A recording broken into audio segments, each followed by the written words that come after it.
ओम दीदी। दीदी ये 31 सूत्र हुआ है श्लोक, तो इसमें बोला है कि जो कोई दोष दृष्टि से रहित और श्रद्धा युक्त होकर मेरे इस मत को सदा अनुसरण करते हैं, वे भी संपूर्ण कर्मों से छूट जाते हैं। एक तो आप लोग ना हिंदी की व्याख्याएं पढ़ के फिर प्रश्न पूछते हो, तो कम से कम जो दर्शन पढ़ चुके हो आप पहले, तो संस्कृत वाले श्लोक को जरूर पढ़ा करो। ठीक। क्योंकि व्याख्याएं, हिंदी की व्याख्याएं ना एक चीज को व्यक्ति अपने ढंग से प्रस्तुत करते हैं जो व्याख्याकार होते हैं, और उनका तरीका हमें समझ में नहीं आता है। बात तो वो भी वही कहते हैं, गलत तो नहीं कहते हैं।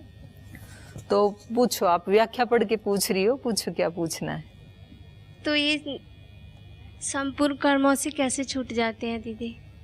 हैं? जो योगी हैं। हाँ, संपूर्ण कोई कामना नहीं होती है, कामना ही नहीं है तो फिर कर्मों से कैसे बंधेगा व्यक्ति? क्योंकि ये बात मैं रोज दोहराती हूँ, और भगवान करेगा कभी ना कभी तो जरूर आपको समझ में आएगी कि कर्मों से छूटने की आवश्यकता नहीं है, कर्मों की आसक्ति से छूटने की आवश्यकता है। करते तो है ना कर्म, वो करते रहो, उसमें दिक्कत ही नहीं है ना।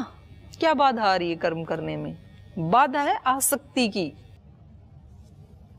आप कह रहे हो सब कर्मों से कैसे छूट जाते हैं? कर्मों से नहीं छूट जाते हैं, कर्मों की आसक्ति से छूट जाते हैं जो योगी होते हैं। तो यहाँ जो कहा जा रहा है कि वो सब कर्मों से छूट जाते हैं, तो यहाँ कर्मों का अर्थ भी क्या है?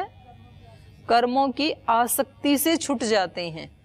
तो कल इन्होंने बताया था कि जो मेरे इस मत को, मेरे इस विचार को, मेरे इस उपदेश को श्रद्धावान होकर के पालन करते हैं, तो वो मुच्यन्ते तेपि कर्म भी, वो सब कर्म से छूट जाते हैं। कर्म से छूट जाते हैं मतलब कर्मासक्ति से छूट जाते हैं, कर्मों में उनकी आसक्ति नहीं रहती है। और आसक्ति ही बंधन का कारण है, कर्म बंधन का कारण नहीं है।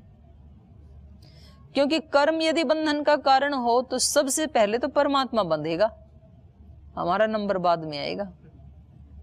विष्णु कर्माणि पश्यत यतो व्रतानि पस्पसे, उसके कर्म देखो आप सारी सृष्टि में कैसे फैले पड़े हैं। तो सबसे ज्यादा कर्मवान कौन है? ईश्वर है, और वो तो कर्म छोड़ नहीं सकता है, क्योंकि सृष्टि किससे चल रही है? ईश्वर से चल रही है। तो सबसे पहले तो वही बंधना चाहिए। फिर तो कर्म नहीं बांधते हैं, कर्मों की आसक्ति बांधती है, कर्म नहीं बांधते हैं। ठीक है।